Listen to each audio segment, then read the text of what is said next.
So my porch, underneath my porch here, I don't close it off. I do it so I can get things underneath it easily, propane tanks, just different things, whatever we can throw underneath there, pull out easily.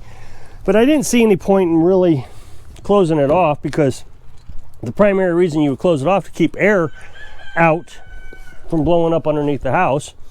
But really the only air that we're going to get is a southerly breeze, so it'd be help cool the house off during the summer months. So that was the thinking. Since all this is opened up, there was no reason to close it off. And I really don't want to have to close it off. But this morning, something had got underneath the porch here, which then you can get underneath the house, and destroyed the plumbing. I mean, just absolutely destroyed the plumbing. So you can see that the plumbing comes down. I don't have it buried or anything. And when we built a house, even my most starch critics thought this was okay. So I'm pretty good with it. Even the trolls thought it was okay. So I got everybody's approval that the way we did it would work. Nice, simple, easy solution. And last year it froze up, but we resolved that problem, so we don't have a freezing problem anymore. So I don't have to bury it. But the dog went underneath there, and that's the second time the dog has went underneath there and just absolutely destroyed the plumbing. What happens is they get up underneath there and then they get stuck in between the trailer frame and the plumbing, and they just rip it out. So this morning I was underneath there. It's not hard to do. I just had to re-glue it. Broke the glue seams. So I don't feel like I should have to close off my porch because the neighbors want their dogs to run loose at midnight. I mean, at least they're not letting them run loose during the day anymore. The chickens are out during the day. But I don't know. I get frustrated with dog owners who feel like the dogs can roam free. Like it's their right to go destroy everybody's property. So if it happens again, I'll put out a trail cam. I'll catch that dog. Then we'll figure out whose dog it is. So I'm going to give the chickens a little bit of corn. And then I'm going to go check on the broody hen. Give her some calcium and some corn. The reason I've been giving her calcium is so she doesn't eat her eggs. Make sure there's no new eggs underneath her. She keeps grabbing eggs and putting them underneath her. So we got 4 still. Last night we had 4. So she's still there. Funny, every time I go in here, she raises her hindside. So I guess I can check for eggs. I don't know why she does that. I don't have enough hands to hold the camera and feed her. So I'll give her some corn here. And you can buy calcium at the Orchlands or something like that. That's what it looks like.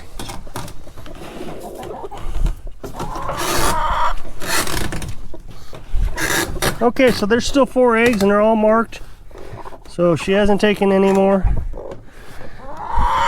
It's really funny how she lets me roughhouse her pretty good. I mean, she lets me pick her up. I mean, she's one of the chickens that isn't that friendly. And here she's got eggs, so you think she'd be protective of them. But I can take her eggs out, I can lift her up, put them back. She's fine. It's just really neat. I thought I'd cover a subject that I don't cover very often. I get a lot of people tell me that I'm not safe here. That what I've done is unsafe. This is why we have codes and laws. And I tell you, I mean, it clearly understand it. There are 2 mindsets in this country. Those who lead and those who follow. Now, you may not lead people, but you could say those who are independent and those who are not. But it's the same mindset that you have to be told what's safe and what's not safe by some government institution who actually have no more knowledge about anything than anything else. What does our president, or any president, know about, supply and demand? He's a lawyer. He has a law degree. Why did he take economics in law school? He didn't. So he's not an expert. He hires experts, and you can never get anybody to agree on anything, and they say, well, we need a law. and they make a law. And then the laws get all goofed up, and then we're overregulated. I've said that before, we're just way overregulated in this country. But when I say that, somebody will say, I don't think so. Here's what I think. For example, having code restrictions on your home. Here, it doesn't make a difference. People live in RVs around here, you know, travel trailers. Most counties in the United States won't let you do that for more than 2 weeks at a time, but they do here. I mean, we lived in our camper while we built this.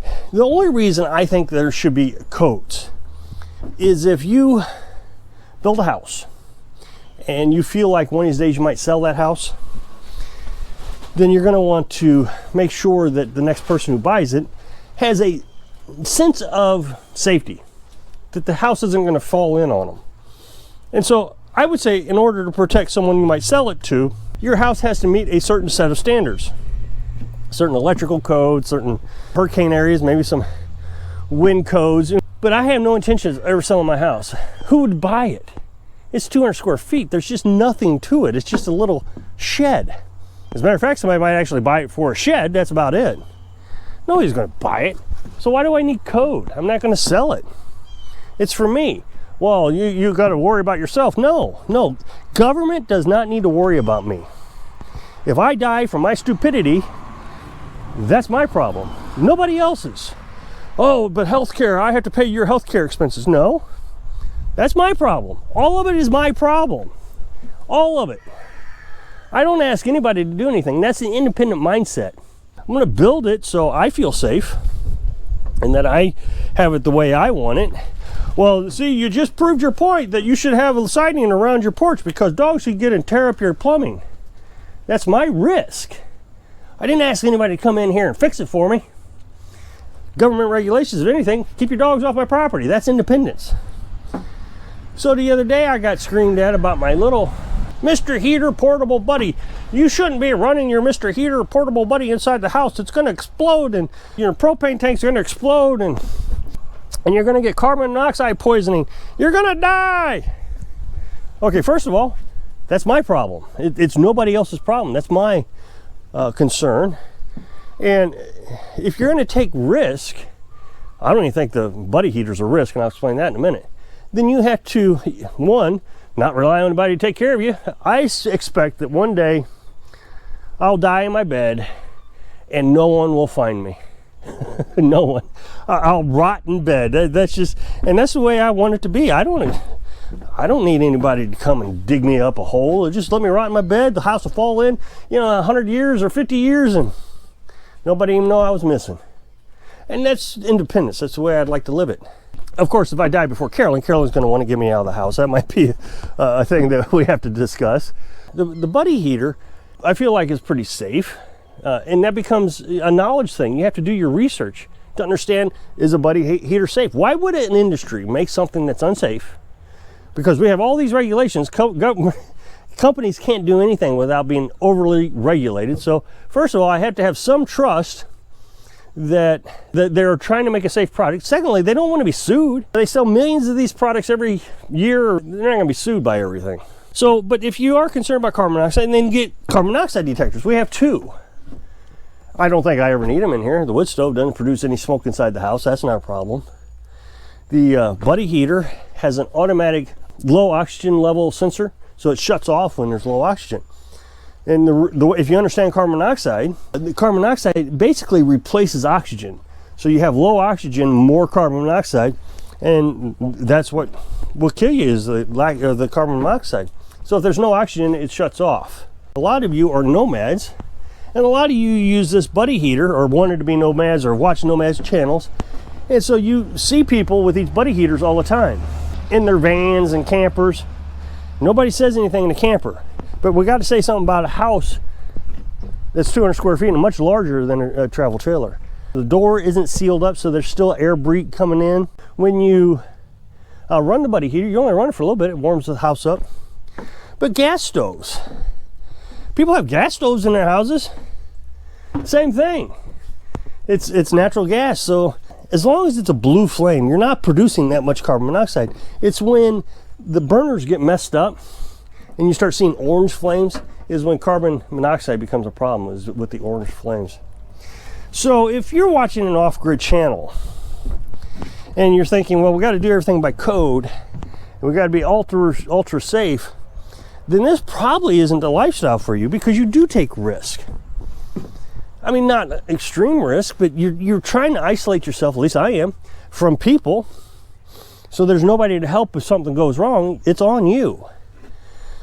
The electric is on you. The government isn't going to come in and rescue you, or the electric company isn't going to come in and rescue you if you don't have electric. That is really your problem. Heat is your problem. So if I run out of firewood, that's my problem. The natural gas company isn't going to come in and fix my problem. The electric company isn't going to come in and fix my problem. The thing I think, though, here's the thing I think, is in general, I feel like I'm probably more safe than someone who went and bought a house.